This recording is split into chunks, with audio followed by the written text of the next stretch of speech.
दोस्तों, जैसा कि आप लोग जानते हैं कि यूपी बोर्ड 2023 हाई स्कूल परीक्षा में ओएमआर सिस्टम लागू हो गया है। इस वीडियो में आपको बताने वाले हैं कि कैसे आप एक सही ओएमआर भर पाएंगे ताकि कोई दिक्कत ना हो। आप लोगों ने समाचार पत्रों के माध्यम से पढ़ा होगा कि अगर आप ओएमआर में एक भी गलती कर देते हैं तो आपके 20 के 20 पूरे नंबर कट जाएंगे।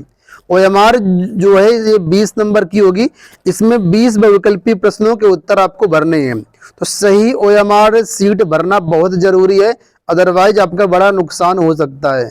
तो इस वीडियो को पूरा देखिएगा। इस वीडियो में प्रॉपर तरीके से मैं आपको बताऊंगा कैसे आप एक सही ओएमआर भर पाएंगे। तो यहाँ पर देखिए, इस तरीके से सेम टू सेम ओएमआर आपको बोर्ड एग्जाम में मिलेगी। यूपी बोर्ड द्वारा ये एक सैंपल जारी किया गया है, ऐसी ही ओएमआर आपको परीक्षा में भी देखने को मिलेगी। तो यहाँ पर देखिए, सबसे पहले आपको यह समझना है कि गोले भरना कैसे है। सही गोला कैसे भरना है, गलत गोला कैसे भरा जाता है। तो आपको गलत नहीं भरना है। तो यहाँ पर देखिए बताया गया है कि सही गोला भरने का तरीका ये है, यानी आपको पूरा पूरा गोला काला करना है।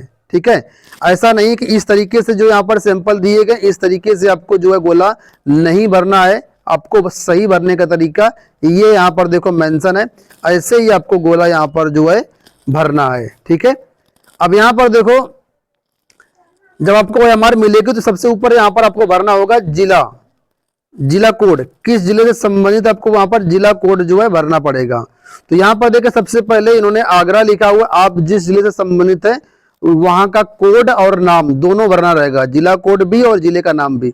ठीक है, अब यहाँ पर केंद्र कोड, ये केंद्र कोड आपके एडमिट कार्ड में लिखा होगा, उससे देख करके भर लेना। ना समझ में आए तो जो टीचर आपके रूम में ड्यूटी जिनकी लगी हो उनसे पूछ लेना, वो भी आपको बता देंगे।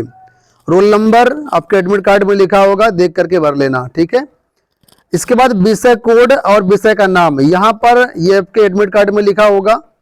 जिस दिन जिसका पेपर हो उसका कोड आपको यहाँ पर भरना रहेगा। विषय कोड जैसे हिंदी का होता है 901, तो इन्होंने लिखा है 901 पहले कोड लिखना, इसके बाद डैश करके हिंदी लिखना है। ठीक है, इसके बाद प्रश्न पत्र संख्या, जब आपको पेपर मिलेगा तो उसमें प्रश्न पत्र संख्या जरूर लिखी होगी, 801 या 901 ऐसे कुछ भी लिखा होगा।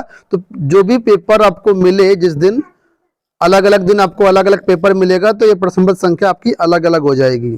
तो प्रश्न पत्र से देख करके आपको प्रश्न पत्र संख्या भरनी है। ठीक है, अब इसके बाद यहाँ पर ये जो लेफ्ट साइड में दो बॉक्स बने हुए हैं, ये वाला और ये इसके बगल वाला, ठीक है, ये दोनों बॉक्स है, इसमें आपको प्रश्नों के उत्तर देने हैं। तो इसको मैं अभी बाद में बताऊंगा, पहले जो इसकी कॉमन चीजें उनको आप भरना सीखो। तो यहाँ पर देखो, राइट साइड में एक आपको ये बॉक्स दिया गया है, यहाँ पर बोला गया है प्रश्न पत्र मार्का। ठीक है, ये देखो प्रश्न पत्र मार्का या सीरीज। तो हर पेपर जो है उसकी एक सीरीज होती है। होता क्या है कि पूरे उत्तर प्रदेश में करीब 5 सेट बनते हैं, 5 प्रकार के पेपर बनते हैं। तो आपके जिले में, आपके विद्यालय में कौन सा पेपर आया हुआ है उसका एक कोड होता है, तो उन कोड को यहाँ पर भरना रहेगा। जैसे सपोज करो आपका हिंदी का पेपर है, तो वहां पर पेपर में लिखा होगा 801 AD। सपोज करो ये आपका पेपर कोड है, तो 801 आपने ऊपर भर दिया था। अब जो एडी वाले हैं ये आपको यहाँ पर इन बॉक्सेस में भरने हैं। तो यहाँ पर देखिए बोला गया पहला अक्षर, तो प्रश्न पत्र में जो आपका पहला अक्षर होगा, जैसे सपोज करो यहाँ पर एक जो मैं डेमो दे रहा हूँ यहाँ पर ए है, तो यहाँ पर जो ए वाला गोला इसको आपको यहाँ पर काला करना रहेगा, पूरा गोला आपको काला करना है। ठीक है, और इस बॉक्स में आपको यहाँ पर ए भर देना है इस तरीके से। ठीक है, सेम टू सेम दूसरा अक्षर, ये दूसरा अक्षर देखो यहाँ पर हमने डेमो जो दिया इसमें डी है, तो अब इस पूरे में देखो यहाँ पर ए से लेकर के जेड तक आपकी ABCD लिखी हुई है। अब जहां पर भी डी हो उस डी वाले गोले को यहाँ पर अच्छे से काला करना है। गोला काला करना कैसे करना है मैंने आपको शुरुआत में ही बता दिया था। ठीक है, अब यहाँ पर देखो ये दो बॉक्स अलग अलग हैं, तो इनको भी ध्यान से समझ लो कि किनको ये बॉक्स भरने हैं किनको नहीं भरने हैं। ठीक है, तो यहाँ पर देखो बताया गया है कि जो पहला जो भाग है ये किसके लिए भरना है, ये वाला जो बॉक्स है चित्रकला वाले अभ्यर्थियों को यहाँ पर भरना रहेगा। ठीक है, ये नीचे वाला जो भाग है संगीत वादन वाले छात्र जो है अपना भरेंगे यहाँ पर नीचे वाला। तो यहाँ पर देखो जिस दिन आपका चित्रकला का पेपर हो केवल उसी दिन आपको जो है भरना है, अदरवाइज आपको जो है नहीं भरना है। तो यहाँ पर देखिए बताया कि चित्रकला में आप कौन सा भाग कर रहे हैं, आलेखन कर रहे हैं कि प्राविधिक भाग कर रहे हैं, उसके अनुसार यहाँ पर आपको गोला काला करना है।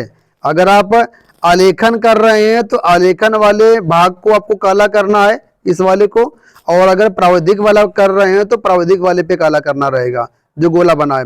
और जो अभ्यर्थी संगीत वाले होंगे, जिस दिन संगीत का पेपर रहेगा उस दिन अगर आप तबला, पखावज, मृदंग वाला भाग कर रहे हैं तो ये वाला गोला काला करना है आपको।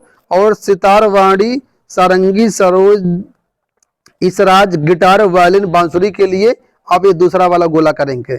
ध्यान ये रखना है कि आपको एक ही गोला काला करना है इन दोनों में से, और नीचे वाले में से केवल एक ही गोला आपको काला करना रहेगा। और जिस दिन कला का पेपर नहीं है, जिस दिन संगीत का पेपर नहीं है, उस दिन इसको छूना भी नहीं है, जैसे सादा छोड़ देना है आपको। ठीक है, बात समझ में आ गई होगी। अब आते हैं, यहाँ पर बारी आती है देखो इधर की, पेपर कैसे हल करोगे। तो यहाँ पर प्रश्न नंबर दिए गए 1 2 3 4 5 6, देखो यहाँ पर सारे प्रश्न नंबर 10 तक दिए गए हैं, फिर 11 12 14 18 20 तक यहाँ दिए गए हैं। ठीक है, टोटल 20 प्रश्न आपको रहेंगे पेपर में। तो यहाँ पर देखिए हर प्रश्न के सामने एक विकल्प दिया गया है ना, दिया गया है। तो आपको विकल्प जो आप पेपर में देखो कौन सा विकल्प आपका सही है। सपोज करो पहले का जो है डी विकल्प सही है तो डी को गोला काला करना है। ठीक है, इसके बाद सपोज करो दूसरा का ए विकल्प सही है तो ए को काला करना है। इस तरीके से सभी क्वेश्चन के विकल्प आपको जो आपको लगता है सही उत्तर है वही काला करना है। एक गलती कभी मत करना कि जैसे सपोज करो आपको लगता है कि ए भी सही है डी भी सही है तो दोनों काला मत करना, काला एक ही करना है आपको, दो नहीं काला करना है। एक क्वेश्चन में एक ही गोला काला होगा। ठीक है, अब यहां पर देखो ये बॉक्स बना हुआ, यहां पर बोला गया परीक्षार्थी के हस्ताक्षर। तो ये यहाँ पर अपने दस्तखत यहाँ पर कर देना, यानी अपना नाम लिख देना, चाहे हिंदी में लिख देना चाहे इंग्लिश में, कोई दिक्कत नहीं रहेगी। वैसे जो आपके प्रवेश पत्र में दस्तखत बने होंगे, देखना जहाँ फोटो होती है वहाँ दस्तखत भी बने होंगे, तो वैसे ही सेम टू सेम दस्तखत यहाँ पर कर देना। जैसे आपका नाम राम है तो यहाँ पर राम आप हिंदी में इंग्लिश में लिख सकते हो। यहाँ पर जो कक्ष निरीक्षक हैं जो रूम में ड्यूटी कर रहे होंगे वो यहाँ पर अपना साइन करेंगे, और यहाँ पर मुहर लगी होगी आपकी ओएमआर शीट पर, जिस स्कूल में परीक्षा होगी उस स्कूल की यहाँ पर मुहर लगी होगी। ठीक है, तो ये ऊपर का भाग हो गया। अब नीचे एक भाग और रहेगा, इस वाले भाग को भी यहाँ पर काला करना। तो सेम टू सेम जैसे मैंने ऊपर बताया था ये वाला भाग लिखने के लिए, वैसे ही यहाँ पर भी आपको जिला का नाम, केंद्र कोड, रोल नंबर, विषय और प्रश्न पत्र संख्या ये लिखना है। यहाँ परीक्षार्थी की यहाँ दस्तखत और नीचे कक्ष निरीक्षक के दस्तखत, यहाँ मुहर लगी होगी। और इधर मार्का जो मैंने बताया सीरीज जैसे भरना बताया, आलेखन ये वाला, संगीत वाला सेम टू सेम भरना है। लेकिन यहाँ पर देखो अब आपको यहाँ पर काला नहीं करना है, यहाँ पर आपको जो है सही विकल्प लिखना है। सपोज करो पहले का आपने लगाया डी विकल्प सही हो तो एक का डी यहाँ लिख देना, तो दूसरे का बी सही है तो दूसरे का बी यहाँ दूसरे में लिख देना। इस तरीके से सभी 20 प्रश्नों के जो विकल्प है यहाँ पर भी आपको लिखना रहेगा। और इस तरीके से पूरी ओएमआर शीट जो है आपको भरनी है। एक बात मैं आपको और बता दूं, इस पूरी ओएमआर शीट में कहीं पर भी आपको कटिंग नहीं करनी है, कहीं पर व्हाइटनर नहीं लगाना है, नहीं तो फिर आपकी ओएमआर शीट जांची नहीं जाएगी, रिजेक्ट कर दी जाएगी। आपको 20 नंबर में 0 नंबर मिलेंगे, भले आपने सभी प्रश्न सही किए हों। ठीक है, और एक चीज समझ लो, इस ओएमआर शीट को ब्लैक या ब्लू बॉल पॉइंट पेन से भरना है, जेल पेन का प्रयोग नहीं करना है, केवल बॉल पेन का ही प्रयोग करना है। कहीं पर भी ब्लेड से खुरचना वगैरह नहीं है, ना व्हाइटनर लगाना, ना कटिंग करना है। इन सब चीजों का आप लोग ध्यान रखना, बाकी कोई दिक्कत नहीं होगी। उम्मीद करता हूँ ओएमआर शीट भरना आप लोग सीख गए होंगे।